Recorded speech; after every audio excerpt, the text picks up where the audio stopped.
All India मजलिस इत्तेहादुल मुस्लिमीन के राष्ट्रीय अध्यक्ष बैरिस्टर असदुद्दीन ओवैसी के राजनीतिक सफर में बाधाओं के बाद भी राजनीतिक सफर चालू। बंगाल चुनाव का ताजा अपडेट ये है कि मजलिस इत्तेहादुल मुस्लिमीन वहां पर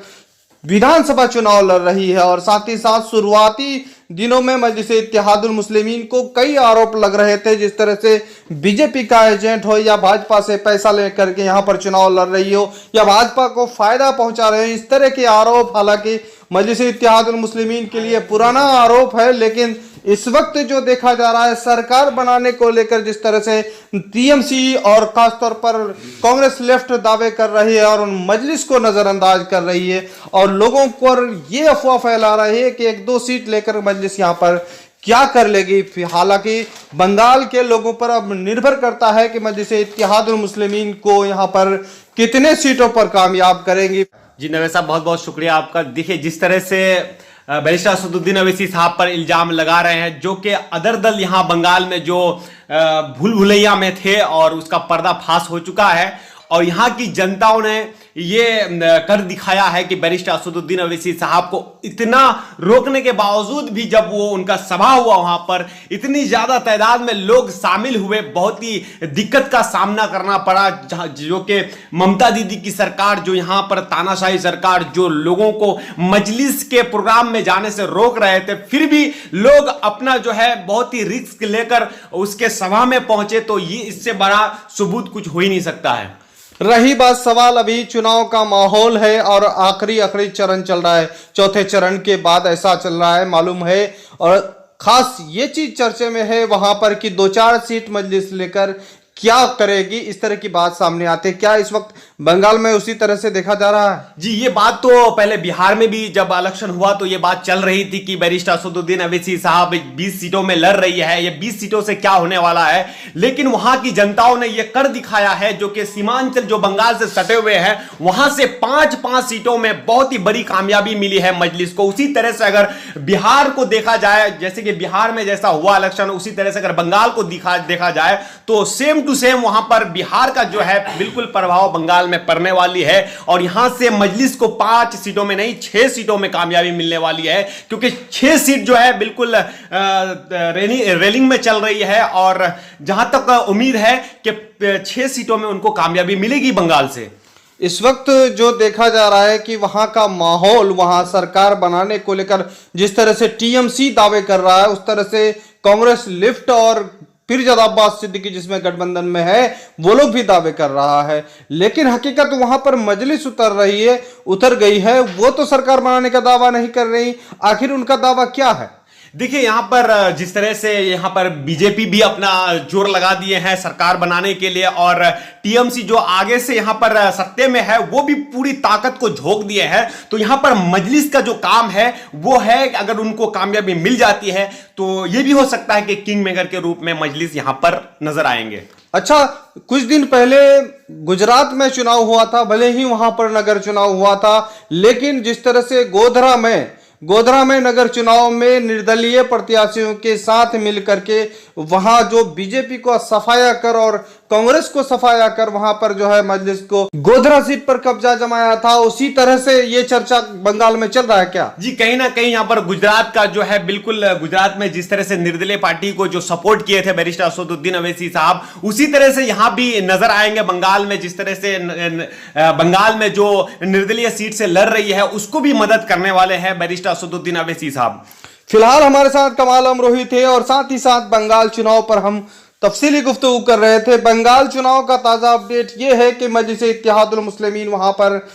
विधानसभा चुनाव लड़ रही है और साथ ही साथ शुरुआती दिनों में मजलिस इत्तेहादुल मुस्लिमीन को कई आरोप लग रहे थे, जिस तरह से बीजेपी का एजेंट हो या भाजपा से पैसा लेकर के यहां पर चुनाव लड़ रही हो या भाजपा को फायदा पहुंचा रहे हो, इस तरह के आरोप हालांकि मजलिस इत्तेहादुल मुस्लिमीन के लिए पुराना आरोप है। लेकिन इस वक्त जो देखा जा रहा है सरकार बनाने को लेकर जिस तरह से टीएमसी और खासतौर पर कांग्रेस लेफ्ट दावे कर रही है और उन मजलिस को नजरअंदाज कर रही है और लोगों पर ये अफवाह फैला रही है कि 1-2 सीट लेकर मजलिस यहां पर क्या कर लेगी। हालांकि बंगाल के लोगों पर अब निर्भर करता है कि मजलिस इत्तेहादुल मुस्लिमीन को यहां पर कितने सीटों पर कामयाब करेंगी। फिलहाल जो है मजलिस का चुनाव प्रचार जोर पर है। हालांकि कुछ दिन कबल मजलिस के राष्ट्रीय अध्यक्ष बैरिस्टर असदुद्दीन ओवैसी साहब ने मुर्शिदाबाद और कई जगह सागरदिघी में चुनावी सभा किया और चुनावी सभा के दौरान लगातार ममता दीदी, लेफ्ट कांग्रेस और साथ ही साथ भाजपा को निशाना साधा और साथ ही साथ वहां पर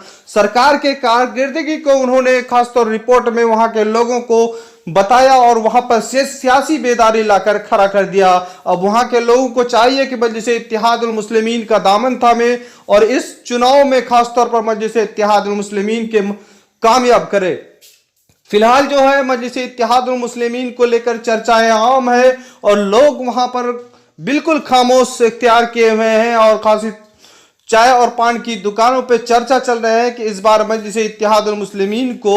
यहां से मौका देनी चाहिए। महज 7 सीटों पर वहां पर चुनाव लड़ने की खबरें आ रही है और बैरिस्टर असदुद्दीन ओवैसी साहब 6 सीटों का चुनाव प्रचार 6 सीटों पर कर चुके हैं। हालांकि मजलिस के राष्ट्रीय अध्यक्ष बैरिस्टर असदुद्दीन ओवैसी साहब शुरुआती दिनों से ऐसा लग रहा था कि वहां पर जिस तरह से समीकरण देखा जा रहा था पीरजादा अब्बास सिद्दीकी और मजलिस को लेकर, तो वहां पर किंग्स मेकर साबित हो रहा था। लेकिन हालात और खासतौर पर राजनीतिक समीकरण किस तरह से बदलता है यह आपने बखूबी देखा और सारी रिपोर्ट को हमने आपको कमाल अमरोही के सहयोग से वहां पर बताया कि इस तरह से समीकरण बदला कि मजलिस इत्तेहादुल मुस्लिमीन कहीं का नहीं रहा। लेकिन मजलिस के राष्ट्रीय अध्यक्ष बैरिस्टर असदुद्दीन ओवैसी साहब वहां पर हार नहीं मानी और साथ ही साथ शुरुआत कर गए और आखिरी यानी चौथे चरण में उन्होंने ऐलान किया कि वहां पर 7 विधानसभा सीटों का उन्होंने ऐलान किया और 7 विधानसभा में अपने उम्मीदवार उतारे हैं और जिस विधानसभा में अपने उम्मीदवार उतारे हैं वो मुस्लिम बहुबल्ले जिला है, मुर्शिदाबाद, आसपास के जिला और बिहार से सटे हुए कई जिलों में। ऐसा लग रहा है जिस तरह से चुनाव प्रचार के दौरान मजलिस इत्तेहादुल मुस्लिमीन के लोगों के अंदर जो सियासी बेदारी आ रही है, यकीनन है कि 26 तारीख को वहां पर मतदान है और पूरी ताकत वहां मजलिस के कार्यकर्ता झोंक दिए हैं। ऐसा लग रहा है कि वहां पर सागरदिघी विधानसभा संकेत दे रहा है कि मजलिस का खाता इन्हीं विधानसभा से खुलने जा रहा है। भले ही वहां पर 7 विधानसभा हो, लेकिन मजलिस इत्तेहादुल मुस्लिमीन रेस में सागरदिघी विधानसभा वाहिद है जो दिखाई दे रहा है और संकेत भी मिल रहा है कि इस विधानसभा में मजलिस को कामयाब मिल सकती है। हालांकि वहां पर कई टीम का वहां पर दौरा किया और खासतौर पर जिस तरह से ममता की सरकार ने वहां पर खासतौर पर मुस्लिम और माइनॉरिटी लोगों को वहां पर लुभा के रखा है, तो यकीनन है कि मजलिस इत्तेहादुल मुस्लिमीन वहां पर पहली दफा चुनाव लड़ रही है। हालांकि मजलिस इत्तेहादुल मुस्लिमीन बिहार में पहली दफा चुनाव लड़ी थी और 6 सीटों पे अपने उम्मीदवार उतारे थे। 6 सीटों पे उन्हें कामयाबी नहीं मिली थी और 1 सीट छोड़कर 5 सीटों में जमानत उनका जब्त हो चुका था। लेकिन बिहार के प्रदेश अध्यक्ष जनाब अख्तुल इमान साहब ने हिम्मत और हौसले नहीं हारा और साथ ही साथ दूसरी दफा फिर वहां पर तैयारी की और लोकसभा चुनाव लड़ा। लेकिन लोकसभा चुनाव के हारने के बाद भी हौसले नहीं हारा और एमआईएम की हैदराबाद की पूरी टीम मुसलसल यहाँ के लोगों के पास काम करती रही। हालांकि 2017 में यहाँ पर भयानक बाढ़ आया था, उन बाढ़ में लोगों के घर तबाह हुए थे, आशियाने उजड़ गए थे, लोग के सेहत पर काफी असर पड़ा था। इस आपदा और महामारी में मजलिस इत्तेहादुल मुस्लिमीन के हैदराबाद की डॉक्टरों की टीम यहाँ आकर यहाँ के लोगों की खिदमत की। इसी का नतीजा हुआ कि मजलिस इत्तेहादुल मुस्लिमीन को इस बार शानदार जीत मिली और साथ ही साथ 5 सीटों पे उनका कामयाबी रहा। हालांकि मजलिस इत्तेहादुल मुस्लिमीन उपचुनाव में किशनगंज वाली सीट जीती थी, लेकिन इस बार विधानसभा चुनाव में किशनगंज वाली सीट उन्हें हारना पड़ा। आपको बता दें कि वहां पर कांग्रेस का गढ़ था और साथ ही साथ कई साजिश का नतीजा था, जिस तरह वहां पर कमरुल हुदा साहब हार गए थे। फिलहाल आप देख रहे हैं द मैसेज न्यूज। इस तरह से न्यूज पाने के लिए हमारे चैनल को सब्सक्राइब करें, अच्छा लगे तो लाइक करें और दोस्तों को शेयर करें। खुदा हाफिज।